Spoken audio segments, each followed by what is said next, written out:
20 जुलाई 1969 को पहली बार अमेरिका ने किसी इंसान को चांद पर भेजने में सफलता पाई थी। वो क्षण मिशन में लगे लोगों के लिए गौरवान्वित करने वाला था। इतने सालों बाद भी इसकी स्मृतियां ताजा है। टेक्नीशियन हैरी गर्ग ने कहा कि 50 साल बाद भी उस पल का एहसास वैसा ही है। अपोलो 11 वो अंतरिक्ष यान था जिसने पहली बार चंद्रमा पर पहले इंसान नील आर्मस्ट्रॉन्ग, एडवे बर्ज और ऑल्विन जूनियर को 10 जुलाई 1969 को उतारा था। अपोलो 11 वो पहला मानव अभियान था जो चंद्रमा पर उतरा था।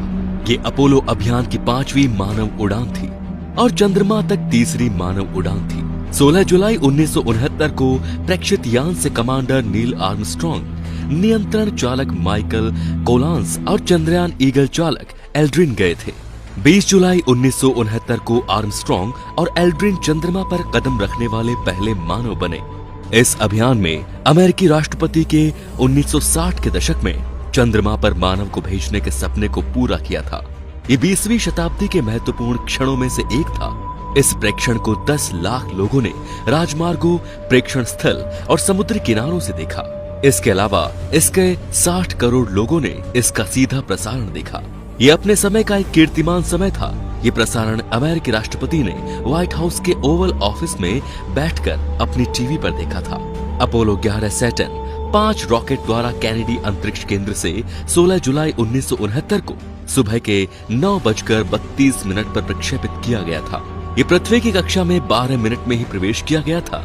पृथ्वी की एक और परिक्रमा करने के बाद SIVB तृतीय चरण के रॉकेट ने उसे चंद्रमा के पक्ष में डाल दिया। इसके 30 मिनट बाद मुख्य अंतरिक्ष यान सैटर्न 5 रॉकेट के अंतिम चरण हो गया और चंद्रयान ईगल को लेकर चंद्रमा की ओर रवाना हो गया।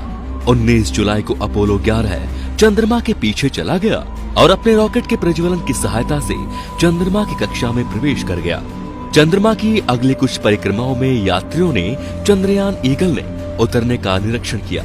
उतरने के लिए सी ऑफ ट्रैंक्विलिटी का चयन किया गया क्योंकि ये एक समतल जगह थी। ये सूक्ष्म रेंज रेड सर्वियर 5 और लूनियर ऑर्बिटर यानों ने दे दी थी। 20 जुलाई 1969 को चंद्रयान, जिसे ईगल नाम दिया गया था, मुख्य यान कोलंबिया से अलग हो गया था। कोलेस जॉब अकेले कोलंबिया में थे। ईगल का निरीक्षण कर रहे थे कि उसे कोई नुकसान तो नहीं पहुंचा। आर्मस्ट्रॉन्ग और एल्ड्रिन ने ईगल के जेट डाउन इंजन को शुरू कर दिया और धीरे धीरे यान को चंद्रमा पर उतारने लग गए। जैसे ही यान के चंद्रमा पर उतरने की तैयारी शुरू हुई, आर्मस्ट्रॉन्ग ने अपने पथ से दूर जाने का संकेत भेजा। ईगल अपने पथ से 4 सेकंड आगे था, जिसका ये संकेत था कि वो निर्धारित जगह से मीलों दूर उतरेंगे। ईगल कंट्रोल सर और डायरेक्शन कंप्यूटर ने खतरे के संकेत देने शुरू कर दिए, जिससे आर्मस्ट्रॉन्ग और एल्ड्रिन, जो कि खिड़की से बाहर देखने में व्यस्त थे, उनका ध्यान कंप्यूटर की ओर गया। आर्मस्ट्रॉन्ग का ध्यान अब बाहर की ओर गया। उन्होंने देखा कि कंप्यूटर खड़े के पास बड़ी बड़ी चट्टानों के पास ले जा रहा है। आर्मस्ट्रॉन्ग ने स्वचालित प्रणाली को बंद कर यान का नियंत्रण अपने हाथों में लिया और एल्ड्रिन की सहायता से 20 जुलाई को रात के 8 बजे ईगल को चंद्रमा की सतह पर उतार दिया। उस समय डाउन इंजन में सिर्फ 14 सेकंड का ईंधन बचा था। आर्मस्ट्रॉन्ग ने अपोलो 11 के उतरने के स्थल को ट्रैंक्विलिटी बेस का नाम दिया और ह्यूस्टन को संदेश भेजा, ये ट्रैंक्विलिटी बेस है और ईगल उतर चुका है। 21 जुलाई को 2:46 पर चंद्रमा पर चंद्रयान उतरने के 6.5 घंटों बाद चंद्रमा पर नील आर्मस्ट्रॉन्ग ने अपने कदम रखे। और किसी इंसान का एक छोटा सा कदम है, लेकिन इंसानियत के लिए बहुत बड़ी छलांग है। आर्मस्ट्रॉन्ग और एल्ड्रिन ने अपने 2.5 घंटे तक तस्वीरें लेने और खड़े होकर नमूने जमा करने और पत्थर जमा करने में लगाए। इसके बाद उन्होंने अर्ली साइंटिफिक अपोलो एक्सपेरिमेंट की स्थापना की और अमेरिकी ध्वज लहराने की सारी तैयारियां शुरू कर दी। इसके लिए उन्होंने निर्धारित 2 घंटों से ज्यादा समय लगाया। आर्मस्ट्रॉन्ग ने अपने यान ईगल की तस्वीरें भी ली, जिससे उसके चंद्रमा पर उतरने के हालात की जांच हो सके। जिसके बाद उन्होंने धूल और मिट्टी के और नमूने लिए, जिससे उनकी जांच हो सके। टीवी कैमरे से आर्मस्ट्रॉन्ग ने चारों ओर का एक दृश्य और फिर एल्ड्रिन आर्मस्ट्रॉन्ग के साथ आ गए और कंगारों की तरह आसपास छलांग लगाते रहे। उन्होंने बताया कि चलने से 7-8 कदम पहले ही योजना बनानी पड़ती थी।